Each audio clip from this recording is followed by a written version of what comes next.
Урматтуу Москва шаарында эмгектенген айымдар, сиздерге тажрыйбалуу гинеколог Тагаева Айгүл өз кызматтарын сунуштайт.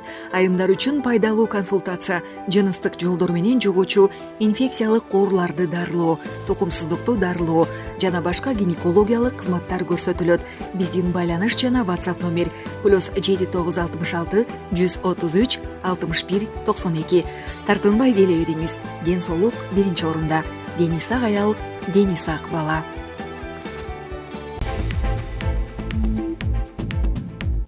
Чек арадан чыгарбай коюшту. Мобилизацияга тартылган мигранттар. Орусиянын тергөө комитетинин башчысынын жарандык калган мигранттарды согушка тартуу тууралуу билдирүүсү Орусиядагы кыргызстандыктарды ойлондурууда. Буга чейинки мобилизация учурунда тынч иштеген айрымдар Кыргызстанга кайтууну көздөп турушат.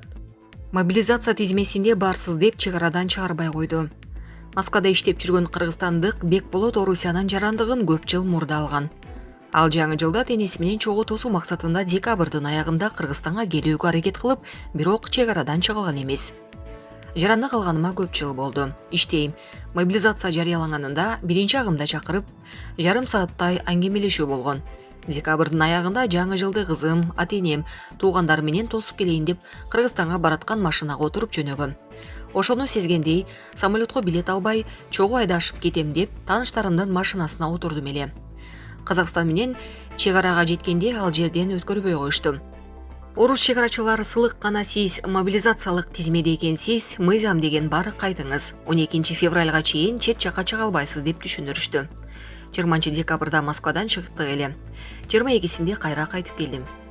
Маектешибиздин жашы 50-дөн ашкан. Алгачкы мобилизация жарыяланганында 50 жаштан ашкандар аскерге алынбасын деп айтылганы менен айрым орус жарандыгы бар кыргызстандыктарды 60 жашка чукулдап калса да даярдык иштерге деген себеп менен алып кетишкенин укканын билдирди. Мени аскердик комиссариатына чакырышканда балам, бир туугандарым тынчсызданып, Кыргызстанга эле кетесизби, кандай кылсак деп сурашты. Бир баласы барларды, жашы 50-дөн ашкандарды да албайт экен десем, унчукпай калышкан. Бирок жарандыгы бар кыргызстандыктарды анысына деле карабай алып келип жатканын угуп калдык. Көп баласы барларды өзгөчө кырдаалдар министрлигинде иштегендерди деле алып кетип жатышат. ФСБ жердин түбүнөн таап чыгат. Орусияда былтыр сентябрда жартылай мобилизация жарыяланган. Анда 300 миңге чукул адам аскерге тартылган. Миңдеген жарандар учак жана чек арадагы пункттар аркылуу өлкөдөн чыгып кете баштаган. Алардын көбү Казакстанга, Грузияга, Арменияга, Азербайжанга, Кыргызстанга, Монголияга, Туркияга жана башка өлкөлөргө жер кодорушкан. Биздин маектешибизге бул жолу катаал чаралар көрүлөрүн, Орусиянын коопсуздук кызматы аскерден качкандарды аябай турганын аскер комиссариатында эскертишкен. Мага ачык эле айтышты. Сентябрдагы мобилизация учурунда да азыркы мезгилде да сыртка чыгып кеткендерге сурагы чоң болорун эскертишти. Мигранттарга гана эмес, өздөрүнүн улутташтарына да ырайым болбосун, федералдык коопсуздук кызматы жердин түбүнөн болсо да таап чыгарын айтышты. Менимче бул жолку мобилизация мурдагыдай ачык эмес, бирок катаал болчудай. Орус бийлиги жаңы жылдан кийин аскерге мобилизациялоонун экинчи этабы жарыялары тууралуу кабарлар соңку мезгилде кызуу талкууланып жатат. Буга чейин Украинанын бийлик өкүлдөрү чалгын кызматынын маалыматтарына таянып, мобилизациялоо январда башталышы мүмкүн экенин билдирген. Айрым маалыматтарга караганда бул жолу 500 миңге чамалуу адам аскерге чакырылары айтылууда. Дал ушундай шартта орус жарандыгы бар Борбор Азиядан барган мигранттар да Украинадагы аскердик операцияга тартылышы керек деген Орусиянын тергөө комитетинин башчысы Александр Бастрыкин Российская газета басылмасына курган маегинде билдирди. Ал чет элдик мигранттар, анын ичинде Кавказ менен Борбор Азиядан келип, орус жарандыгын жаңы алгандар миллиондон ашуун экенин, алар укугу менен кошо аскердик милдетин аткарууга тийиштигин айткан. Орусиядагы кыргызстандык мигранттар аскердик мобилизациянын биринчи этабында көп маани берилбегени менен Украинадагы аскердик операцияга барып келгендер алардын жакындарынан алынган түрдүү маалыматтардан улам мигранттар арасында кооптоону күч экенин, Кыргызстанга кетүү тууралуу көбүрөөк айтылып жатканын белгилешүүдө. Согушка баргандар аны айтууга акысыз.